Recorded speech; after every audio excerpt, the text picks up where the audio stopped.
Welcome to Board Game Homies, where a group of friends play, review, and share about all things board games. Sitting around the table today are Reed, Becky, Gillian, and I'm Angela. Today we're talking about games to play during the holiday, aka you might be full of potatoes, but you're not too full to shove your victory down your cousin's throat. Today we're dividing your categories into 3 different sections. First, party games that don't suck. Second, games with low rules overhead and plays in about an hour. And finally, games to play with your card-loving aunt, your Catan-obsessed family, or those cranberry sauce-fueled 6-year-olds.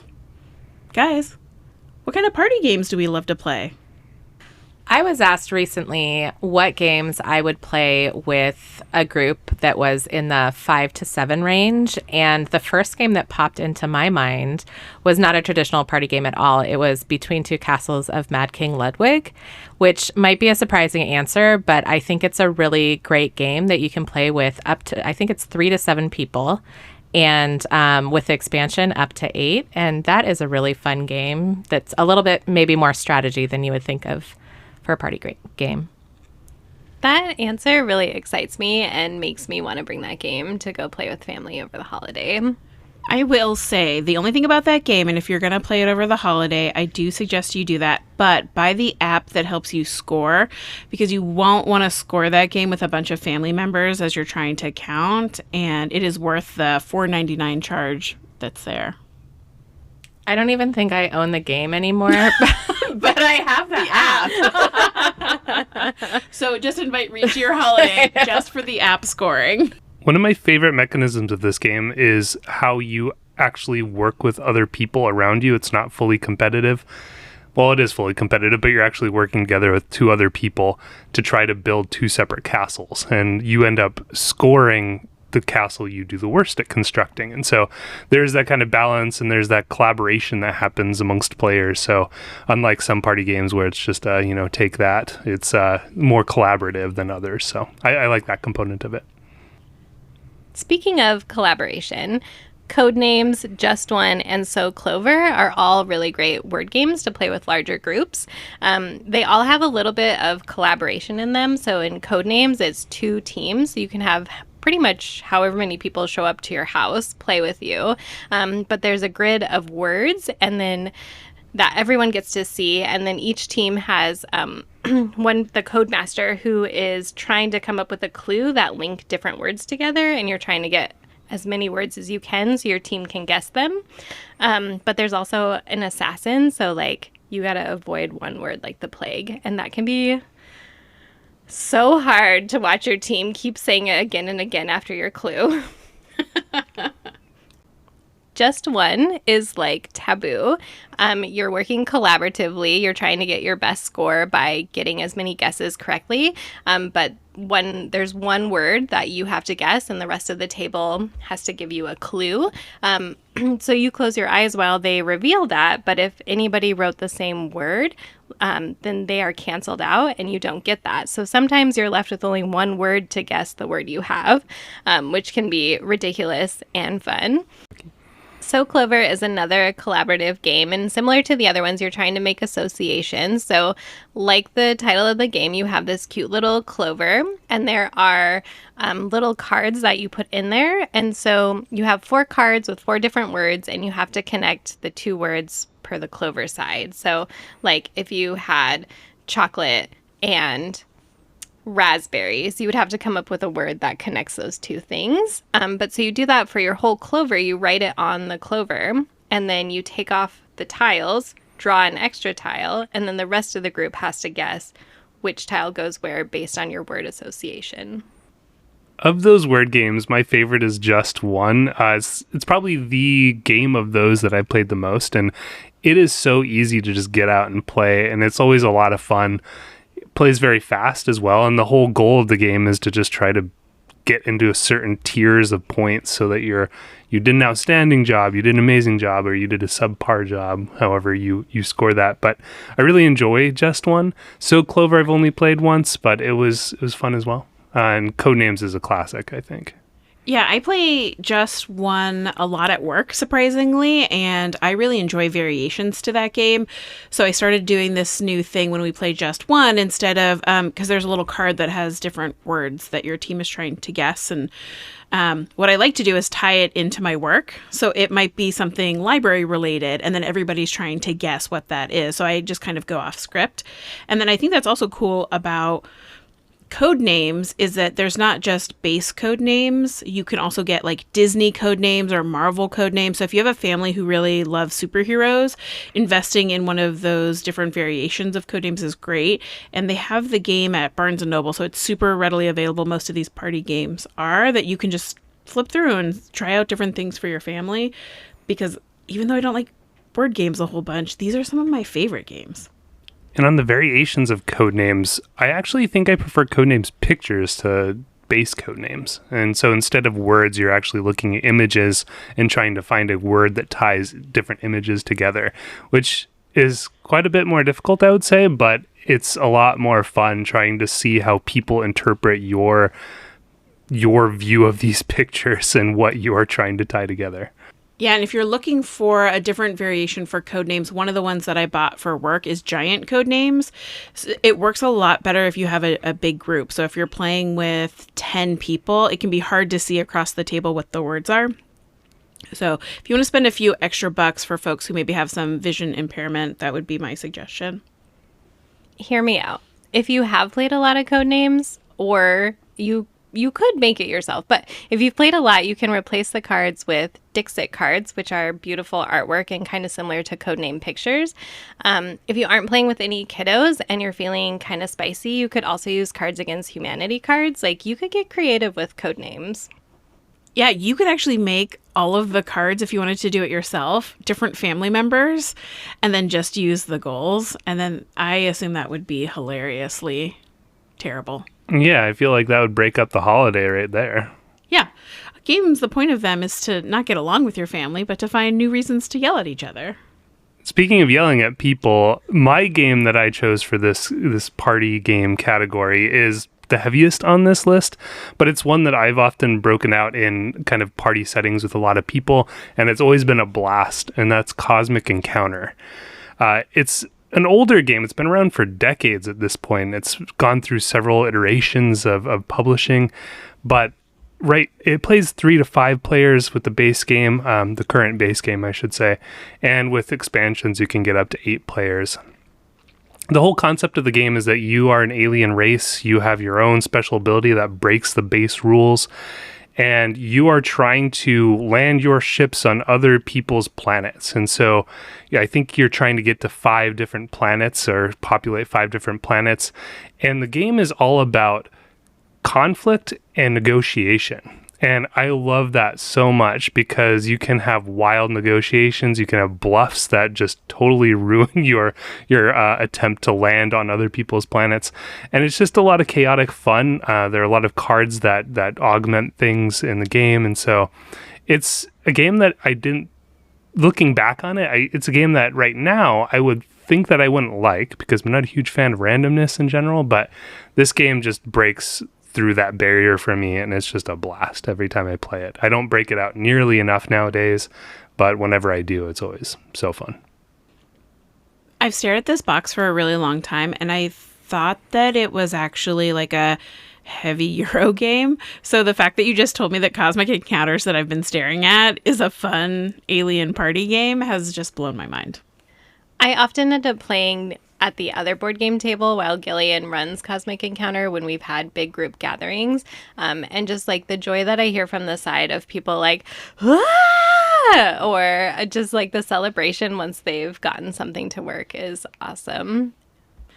That brings me to my favorite thing about party games is the yelling and shouting that happens. And that brings me to my game, which is the dumbest game on this list. It has the lowest ranking. It has the lowest amount of strategy. It is just silly and stupid and fun. And that's Camel Up, also known as Reed's least favorite game. This game plays with a bunch of camels that go around a track, and you're all betting on which camel will win. And you're like, cool, how does that happen? 1,000% by luck, because you're basically dropping dice out of a little plastic pyramid, and it's so fun to watch the dice drop and then move the camels around, especially because the camels can go backwards. And so as you go down the home stretch, a backwards camel jumping onto another camel, taking the lead victor camel all the way to the other side, and people are yelling as their camel moves 8 steps backwards, and it's pure madness and pure silliness, and everybody loves gambling on dumb camels, and that's why I really enjoy this stupid party game that plays up to 8 people because it's just silly. What say you, Reed? I really don't like this game.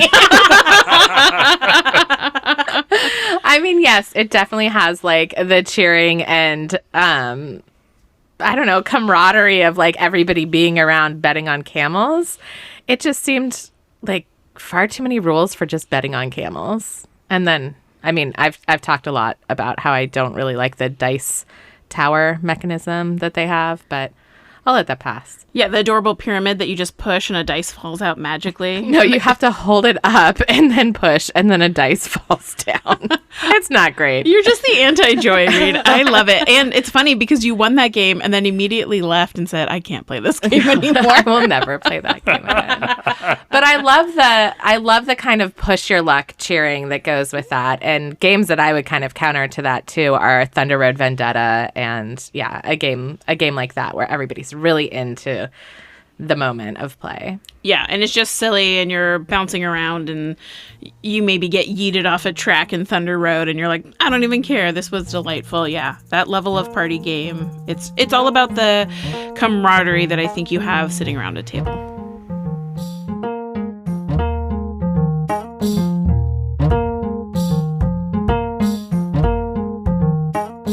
Our next category of game recommendations are those with low rules overheads and plays in about 60 minutes. So my recommendation is one of my favorite push your luck games, Quacks of Quedlinburg. This game is all about being a quack doctor trying to make potions and not blow up. You reach your hand into a bag, you pull out chips, you buy more chips, you put them onto your potion board, and around that you go. The rules overhead is fairly easy as long as you have read the rule book and you're really comfortable teaching games. It's one of the recommendations when you get into something that has a little bit more rules that's after a party game is take a moment or two and read what the rules are and how you would teach that, being really clear about how to win the game or anything that might be fiddly or things that you see people have. So in Quacks of Quedlinburg, I like to do a little demo round where I reach my hand into the bag and go, oh, I blew up, oh gosh. And then everybody tries it together. And so Quacks of Quedlinburg is the epitome for me of a low rules overhead that plays in less than an hour. I was introduced to Quacks by you, Angela, and it was the first time that I learned a lot of different mechanics in a game, and I loved it. You know, I actually immediately went out and bought it, but it was the introduction to bag building and push your luck that was really, really fun. Reed, you didn't just buy the base game. You bought the Quacks Mega Box, which I will say you don't need if you're buying this game. It only plays 4, which is kind of a bummer. So one of the expansions does allow you to play up to 5. I would love to see this as a 5-player game, but if you're buying it, even though you think it's a deal, don't buy the Quacks Big Box. Buy the Quacks regular box. Becky and I have played this game quite a few times, and we actually were the ones that introduced Angela to it. And like you, Reed, Angela went out and bought it right after playing and proceeded to carry it around to every gathering and not getting it played from what I recall. Oh, is it like your Tokaido? It was, but eventually I got to play it. And it was, and everyone loved it. Yeah. But it's at the point where we ended up getting one of the expansions. The Herb Witches expansion, I think, is the one we have. And that's the one that adds the 5th player. Black, my favorite color in board gaming. And so that's a really nice expansion if you've played Quacks a lot. But it does add some rules overhead. So if you're just playing Quacks for the first time, I wouldn't suggest it. There are a couple of games that I really like introducing to people who might not be super into playing board games, but are interested in trying out something new. Cascadia, I think, has a really accessible amount of rules to it, and the fact that there are cards that you can look at as a guide to refer to when you're making your habitats, and there's relatively simple motions. You take a tile, you take an animal token, and then you place them, and the habitats ideally match. That's a game that I find people really start understanding even after the first turn. And I would say Harmonies is close to that. I think Harmonies might be a little more complex than Cascadia because you have to be strategic about how you're placing your items. So Harmonies, we've talked about on the podcast before, but it is a game where you place little tokens and you have to build from 1 level to level 3 level potentially. And so you have to be aware of what you want that to be from the moment that you place the first tile. And so you have to think a little bit ahead of that. But it's really great to see people create their worlds and to see how they can make these patterns and match the animal and spirit cards that they might have. And I think that the joy in figuring out the puzzle that it creates is something that people really get into. This was a game that I brought for the holidays last year to Ashton's family's house, and I think she was a little worried because we play a lot of board games that maybe, you know, hey, this has a large rules overhead. My family likes to have something really easy to step into. And I think that's where the teach came in and giving folks little strategies like, hey, if you see that Ashton's building all of these yellows, you may want to stop her, or maybe you don't want to build out a lot of yellows. And even though it's a solitary game, you're kind of like in your own world, taking a tile, building your own piece. There was a lot of joy when people realized they took an eagle tile that they couldn't place, and they go, oh no, what am I going to do with this eagle tile? And I'm like, nothing. You've made a terrible mistake. No, I'm kidding. You take backsies. But I think we live in the Pacific Northwest, so it was really delightful to see because it's a game based on animals in the Pacific Northwest. But people had a really zen-like after dinner, you're really full. There's a football game in the background. And people were just building out their little habitats, and it was a joy. And if you get the expansion, it plays up to 6 people, and you don't have to play with the rules of the 6-player game. In fact, I probably wouldn't if I was bringing it to the holidays, but just the ability for people to build their own tableaus up to 6 people is nice. Yeah, that is what makes Cascadia so good. You also, if I remember correctly, there was some friendly competition, right? Guys, you will not believe this. Ashton was thought her mom was her biggest competition the entire game. And she's like, oh, my mom's doing so well. And she gets really competitive. She's like, I can't lose, especially around family. You notch up your competitiveness. And I'm like, do. I kind of know what the score is, looking at everybody's tables. And I creamed them. But Ashton was like, what did my mom score? What did my mom score? And I was delighted when I walked away with that win. Friendly competition is what the holidays are all about. You just got to keep it friendly, right? Sure. You just contradicted yourself. Earlier you said you were yelling at your family. It's all the same. As long as Angela's winning. It's the happiness on the inside when you win. Absolutely. Harmonies, I think, is going to bring a lot of happiness and joy to families. It's so pretty, which is probably what I said in our previous podcast episode about it, but there is something about it that is just kind of magical because the artwork is so bright and beautiful, and it has the fun clear cubes, which even someone like me who's played a bunch of games, I'm like, ooh, look at these cubes. I want more. And like you were saying as well, Reed, I think the puzzle aspect is really appealing to people who don't necessarily play a lot of games. And so it's such a great game, and I think that a lot of families will be delighted by it. So similar to Reed, I have 2 games that I put in this category for the low rules overhead in less than an hour that I'd recommend. The first is Azul. It's a very easy game to get in terms of being widely available at Barnes & Noble and such. But it's a game where you are going to be drafting chunky tiles and placing them onto your personal board to fill rows of specific patterns that will then populate an overall grid that you have. And the game goes on until somebody completes a single row on their grid, and then at the end you count up victory points. But it's a very satisfying game where you're drafting these chunky tiles. There's a component of hate drafting where you're taking tiles that somebody else needs and making sure they get stuck with the worst pool of tiles and they get massive negative points. So there's that element in that game as well. And the second game that I'd recommend is Sagrada. And this is a game where you're drafting very colorful dice to place on your own personal stained glass window. You're looking to score victory points based on a common goal that's available for everybody, or common goals rather, and then a private objective that you also have. And so there's that tactile feel in this one as well, and that drafting the drafting in this case works a little bit differently because you take one die at a time. It kind of snakes around. So the first player will get first pick. The last player will get the fourth pick if it's a 4-player game. And then they'll also get the fifth pick. And then it goes back in reverse player order. And so there's that kind of planning in the drafting component in this game that's a little bit different than Azul. But both Azul and Sagrada kind of are similar in the drafting mechanisms. You're trying to build out this very colorful, aesthetically pleasing board that you have in front of you, and just overall a delight.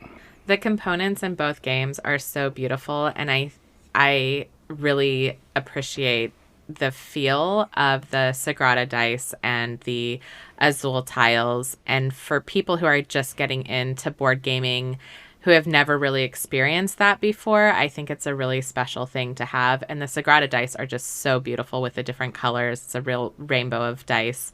And there's something about rolling dice that's just so much fun.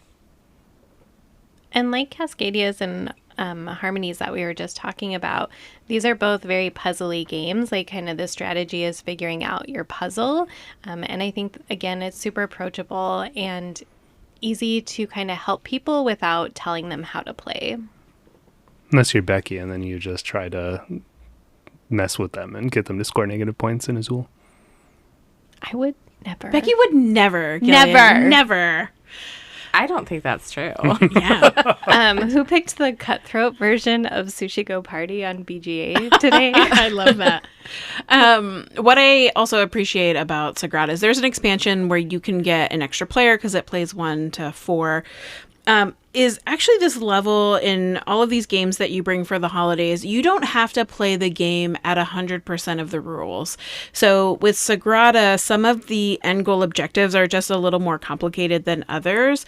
And to play this one as somebody's first time, I would go through and just pull out the ones that were difficult and make it a really easy objectives to hit. That way everybody has a really good first play. I think it's so important to have a good first play, which, starts with a good teach, but sometimes that means rigging the game a little bit or playing an intro round so that people can just have a good feeling and then ramp up the intensity. And then you'll hear people being like, oh, what else is there? What else is there? Or maybe that game didn't resonate and it wasn't because it wasn't frustrating. It just wasn't for them. And I'd say if you really love Sagrada and your family loves Sagrada, there is a legacy version, Artisans of Sagrada, that you could buy for the holidays and plan to play. Ooh, it's like a coloring book. And yeah, if you're going to be there for a long time, like that's such a good idea. A good holiday gift. I believe the epitome of this category are roll and writes. Often these games are quicker versions of other games, or just they've been condensed and made so you can play with lots of players. So, for example, Cartographers, the box says you can go up to 99 players because there's a center area where there are cards that tell you what you are drawing on your paper, and everybody has their own paper. So literally any number of people could play this. Most of them are limited, but some of them you still could just fudge and make it work. Some of my other favorites are Second Chance, which is just kind of like Tetris or like Patchwork. Also, any of the Welcome To games I think are great, especially if you start with the basic one, or like there's a Christmas version. There's also Welcome to the Moon, which is kind of like a campaign game where the maps are different. It's a little more advanced, but it's a lot of fun. And there are a lot that use dice, like That's Pretty Clever. There are a couple of games in that series as well, but you are rolling dice, drafting them, and writing on your sheet of paper. I almost forgot the best one of all, railroading. If you have more than one copy, you can play 4 players. If you have 3 copies, you could play 12 players. And if you have 4 copies, you could play 16 players. Wait, you can still play 4 players with 1 copy. You shouldn't be checking Becky's math on what she just did. What she's trying to tell you is that she is obsessed with Railroad Ink. And what Reed will tell you is that when you get the thinner pens that you go buy, it makes the game better. If we spend another 20 minutes talking about how great Railroad Ink is, I will have to be looking for new podcast hosts. So put that out there. Right now, those new hosts will have to not love Railroad Ink. Okay, I just want to say one thing. If you buy the red version, it plays 6 players, which was a surprising delight. Wait, why does that one play 6? I don't know, but I opened it and it had 6 things in it. Red is the worst color. I know. No, it's the best because of volcanoes. Okay, volcanoes are in, but red is out. We need to move on or else we're all going to get fired. So why does Angela always get stuck with red then? Guys, I hope you've subscribed to this podcast to listen to Railroad Ink content. Our love of train games knows no bounds. Reed's love of train games knows no bounds.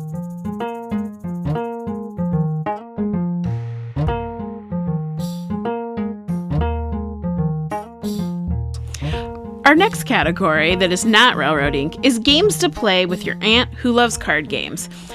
This section is all about people who like deck of cards, whether they're playing hearts or cribbage. What's the game that you play with folks who enjoy card games?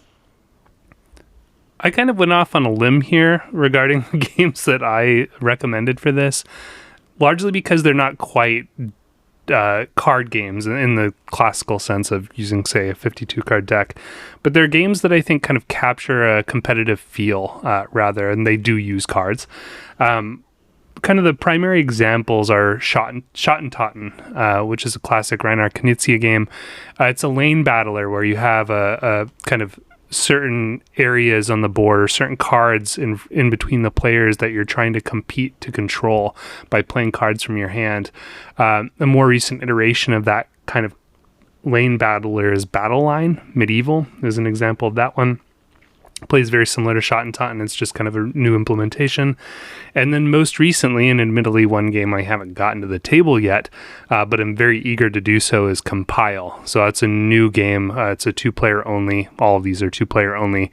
But it's a head-to-head lane battler where you're trying to take control of the central cards, essentially by getting a majority or higher number than the opponent. And in Compile, you have different abilities that trigger depending on what you play. And so all of these types of lane battlers, I'd say, might capture somebody's attention if they're into classic card games.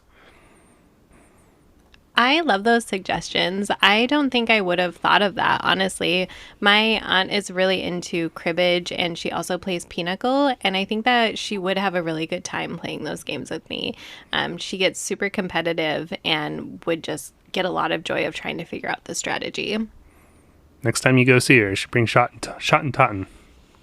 Yeah, I thought that was a really creative approach to card games. I know that this is not on your list and it has a higher rules overhead, but when Becky and I play Hannah Makoji, I'm like, this game's really fun. I definitely took the easy way out in this category and just wanted to suggest a number of trick takers. We did our small box games, but I think trick taking is the closest to card playing games that you can get.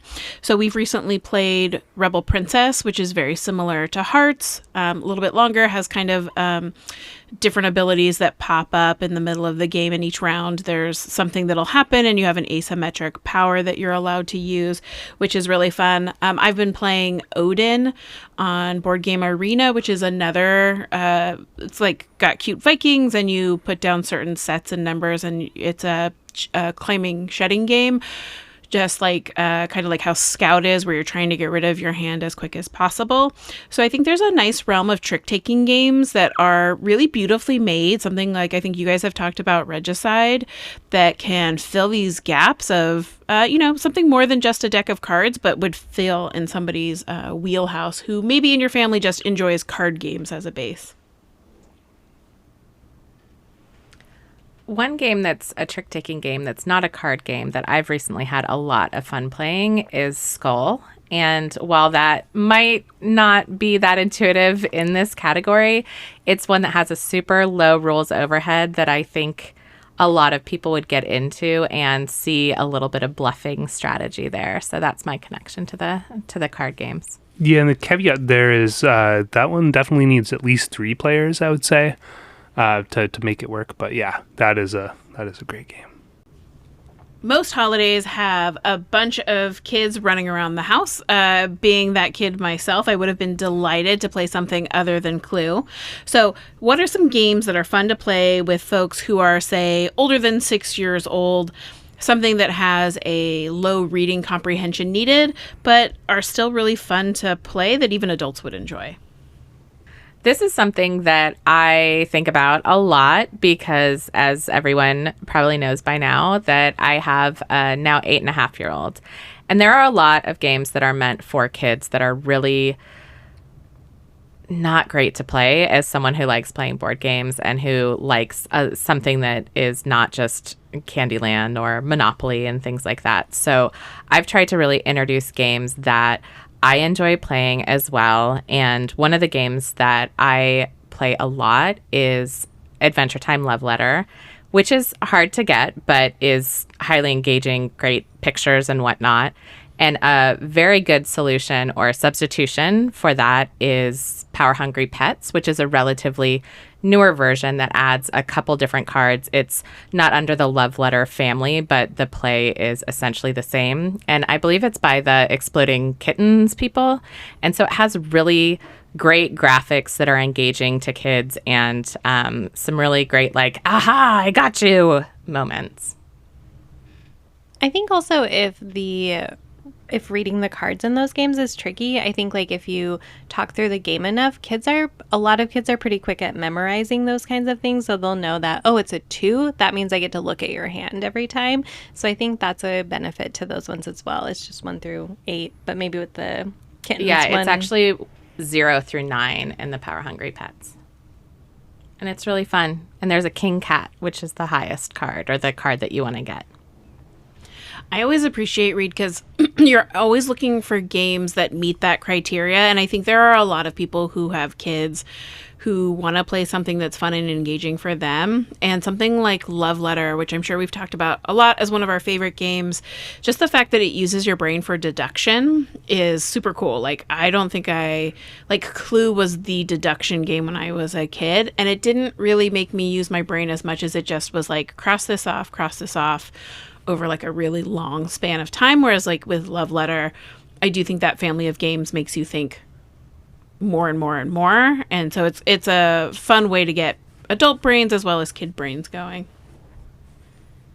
If you're looking for a just vibes game, Mlem is perfect. You're an astronaut cat and you are trying to push your luck by rolling dice to get your spaceship up to the ultimate galaxy at the top of the mat, which this game is really pretty for the adults to look at and kids. But so you're all these cats and you are trying to get the most points, and you can ditch the ship if you're like, I don't think you're a good captain and you're just going to explode the ship, so I'm going to get off on this planet and score some points.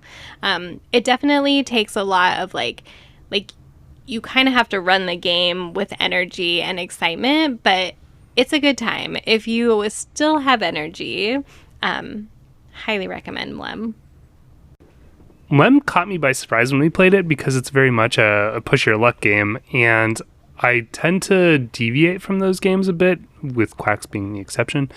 And this one caught me by surprise in that regard because I did enjoy it. I was a little off put by the cutesy cat cover of the game, but then I saw the designer, Reinar Knizia, and I was like, oh, this might actually be something. And we played, and I was blown away by the production quality, really, of this game, and especially for the price. I don't recall what the MSRP is, but I think you two maybe got it for like $35, something like that. Yeah, somewhere around there. Yeah, and it has a stitched playmat as the main board that you use and go up, and all the art is fantastic. And yeah, overall, it's just a fun push-a-luck game. Don't take it too seriously. You'll have a lot of fun. I drove up to Seattle last weekend and played it with my son and niece and nephew and their parents, and we played it multiple times. It was so much fun, and it was just this great amount of energy and getting into that dice roll. Do you trust people? Do you not? And we came up with names like First Commander Scoops and stuff like that, and it was just it was really joyful. But I definitely, after it was done, I was like, oh, I need a break from this, like captaining the game. But it was really fun. I hate Commander Scoops so much. Is it because it's pooping the scooping? Scooping the pooping? Yeah. It's amazing and gross. Did you not even think about that? No, Becky. You're scooping the litter box. Absolutely, Psyduck. Is that what's happening right there? Was that Burks that named? No, you guys, no. Reed, did you name the pooping scooping cat? But because my niece, who is like so sweet, and she's very sweet, and she's like, everybody should be like a sweet treat name, and she's like, I want to be ice cream, and I was like, great, I'm gonna call you Scoops for short. That's really cute. It was adorable that you made a poop joke without realizing it until this very moment live on this podcast. Becky ruins everything for you, Reed. I think poop ruins everything for Reed. No, that name is so clever, though. It is. I also appreciate that this game does have hidden objectives if you want to add that in there, but you don't have to. Kind of like what Angela was talking about with the games, like you can kind of, I don't want to say nerf it, but you can take it down a notch for people that you're playing with too. And so you can just kind of play it by ear with your group. Yeah, even Mlem has a few different pieces that we haven't played with because I just like read it and I was like, actually, I'm not interested in that. I just want to play Captain Scoops Goes All the Way to the Top of the Galaxy, right? Like, I don't think you have to play with all of the pieces. Yeah, I don't play with the alien piece, but I have started introducing the objectives because it gets people to start looking at like, this planet is connected here, here, and here. I would say one thing I liked about, I think it was a modular piece of it, but it's just kind of the random things, like if you land on them, you'll get a bonus. I actually liked that component a lot. Oh, I love that. It's as you go up the track, there's these little space tiles, and if you get it on exactly, it could get you up a couple of more spaces, or maybe it's just victory points for Captain Scoops and for nobody else on the ship. And that's fun, seeing those come out every time, and then landing on one, and the whole table just is like, yeah! Or and then curse you. Yeah, you're like, we got one more dice. That game is a delight.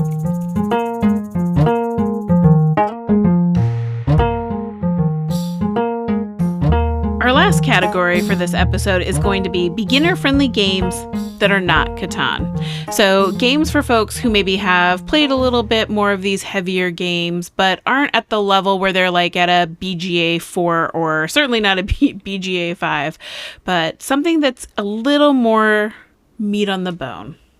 World Wonders is a game that I recently learned in this past year, and it is a polyomino game that is based on different world wonders. And you have a player mat that's in front of you, and you have to create these kind of city areas, metropolis or something like that. And you then also get bonus tiles through these world wonders that you can place. And it is so beautiful.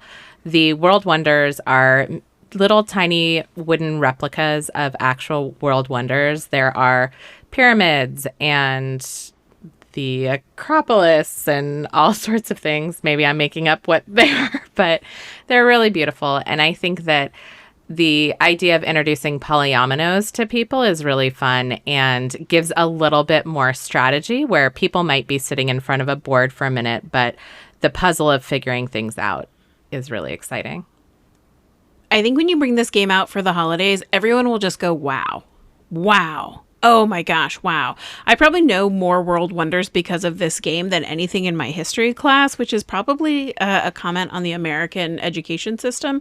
But every time they come out, I just am so blown away. And I think that's what you kind of get around a game that you bring out for your family is that maybe they don't want to play a game, or maybe they're like, this can't be any good. And then you like put out all of these wonders, and I think it just draws people in. And the rules overhead is meaty enough, but not too intimidating, that it's really fun.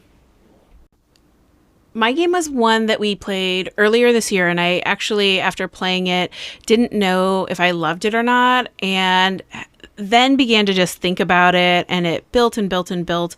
And that game is Skyrise by Roxley Games.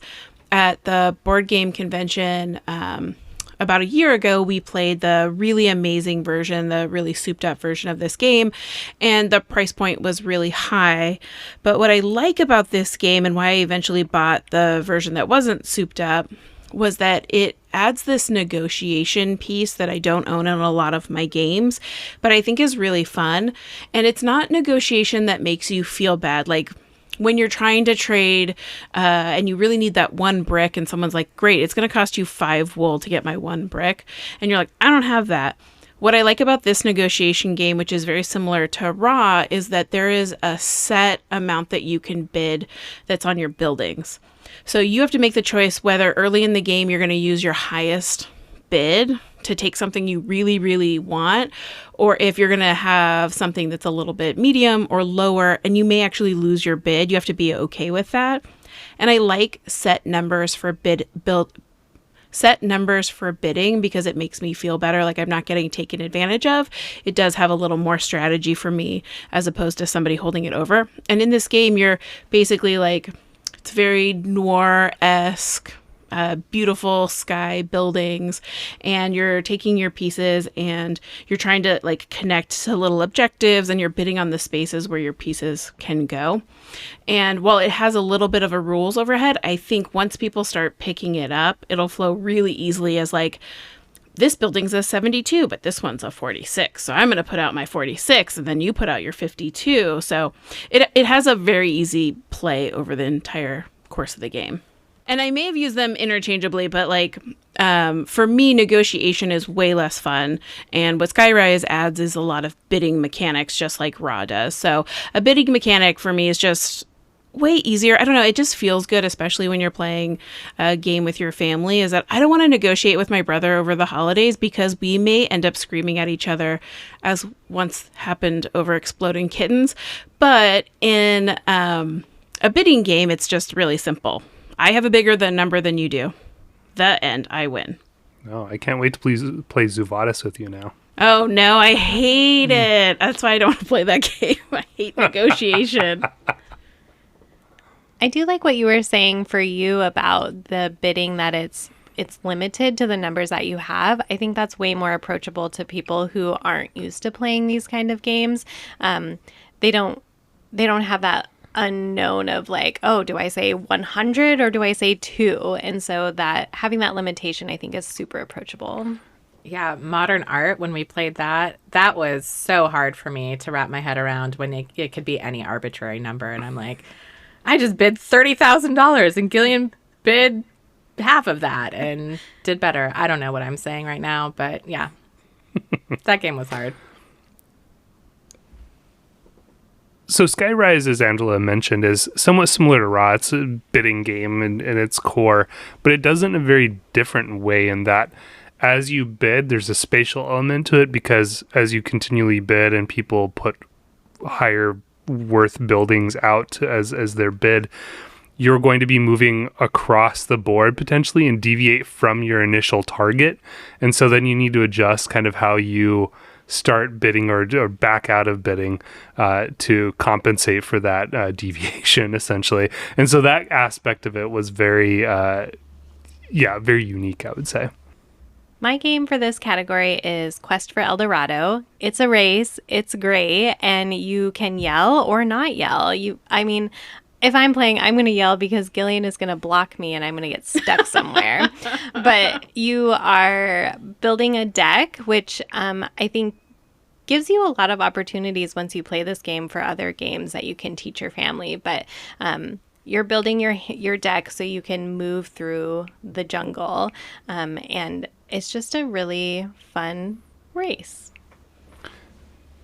Yeah, it's somewhat similar to Dominion in that Dominion is purely a deck building game. There's not much more to it. But Quest adds fewer cards, which makes it easier to digest in terms of the deck building aspect. But it also adds a goal that's very easy to see, in that you're trying to find El Dorado. You're trying to move through all these terrain types and get there first. And that makes it, I think, a lot more approachable than, say, maybe Dominion. Yeah, we have a lot of the good Dr. Rainer Knizia's games on this list, but I do think that this is one of his best games. And it reminds me, too, of Jamaica that we've played, where it's a race around. And much like Camel Up, I will say, I love a race element because I think people are cheering and they're trying to like go as fast as they can. The end objective is really clear and the theme is nice. If you've ever seen Indiana Jones and any of those films, it's had that aesthetic where you're like, we're going through the jungle and now we have to go over water and we have to get a boat and, you know, there's snakes on a plane or something like that. So I love Quest for El Dorado. I think the rules overhead is just perfect. And it teaches you deck building, which is neat. Angela introduced me to this game, possibly through you all again. I absolutely love this. We've talked so much about how I love a race and I loved an end goal objective. And this is, in its simplest form, that. And it feels so good when you get to like sneak around people. And I think the last game we play, Angela maybe beat me by like, I was ahead most of the game and then she just snuck in from the side and it really upset me, but it was really fun. I was like, curses. It's great. And it also plays very quickly, so it's easy to play back-to-back games in quick succession. The only downside of this game is how small the cards are in one of the versions, and even in the regular version, they're only slightly bigger. So if you're like me and you have fat little fingers, you're going to be really sad by these cards. And I would suggest sleeving it just as they're so hard to pick up. But gosh golly, this game, it really makes me want to play it right now. The game I'd recommend is a 2-player game, and this is one that recently came out and got into our collection, Becky and my collection, and that is The Lord of the Rings Duel for Middle-earth. It's a re-implementation of Seven Wonders Duel, one of our favorite games of all time, and certainly kind of in the top of the 2-player games, if not my favorite 2-player game. And it does it in such a nice way. It streamlines some of the aspects of Seven Wonders Duel, and that the currency no longer fluctuates depending on how many gold cards you have in front of you. If you just discard a card instead, you're going to get 1 coin depending on the age you're in. So it streamlines Seven Wonders Duel a bit. And it also adds the Lord of the Rings theme, obviously, based on the name, which I am a huge fan of. One of my favorite components of the game is the kind of Hunt for the Ring track, where the Sauron player has the ring race that, as they collect the ring cards, advances their ring race closer to the Fellowship, or rather Frodo and Sam. And meanwhile, Frodo and Sam, if they get those cards, kind of progress along to Mount Doom. And so I really like this game and the streamlined rules that have been applied to it. And I think it's very easy to digest now, even for kind of new-ish gamers. Ashton had a friend in town, and I have, again, still been wanting to play this game with Ashton. And we didn't do a joy game for this episode, but this game brings me so much joy this year. And I just want to play it more and more and haven't had the opportunity. And I haven't taught Ashton it quite yet, but her friend was in town and I thought I was being very sneaky. I was like, let's play this game so that we can flaunt it in front of Ashton so that maybe she wants to play. And the rules overhead with these new rules was so simple. Like, it wasn't simple where it's dumb. It was simple in just the ability to do 1 for 1 for almost everything on the board was nice. You don't have a good, it's 1. Area control section, it's 1 for 1. You put a dude, I put a dude, both those dudes are dead. It's a race to Mount Doom. This was so fun. I actually lost the game. It was my first loss at this game to somebody who had never played it before. That's how easy the pickup was.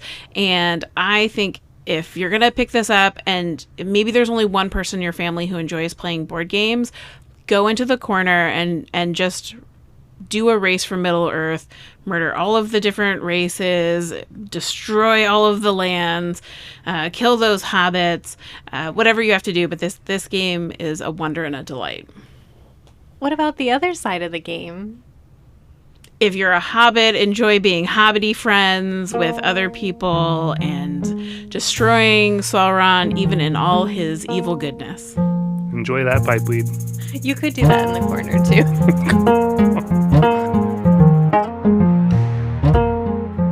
Thanks for listening to Board Game Homies. Subscribe wherever you listen to podcasts and drop us a line on our Instagram page at Board Game Homies. Have a great holiday. Bye-bye. Do kids actually eat cranberry sauce? Also, I'm feeling thrown off without the Joy game. But I said it in the same tenor of Joy Games true. just to It's make true. it the same. Yeah. You did great. Yeah. I said my name really well. Reed, Good job, I'm going to get little gold stars that Reed can hand you during games and stuff. Guys, we're hot messes. We are hot It's not messes. just me. Okay. Oh I've man. never had Gillian ask of a clarification Well, for something. I was like, I let me tell you, it's indeterminate number of rounds, Gillian. Angela's correction corner. Yeah, I know. Words are fun.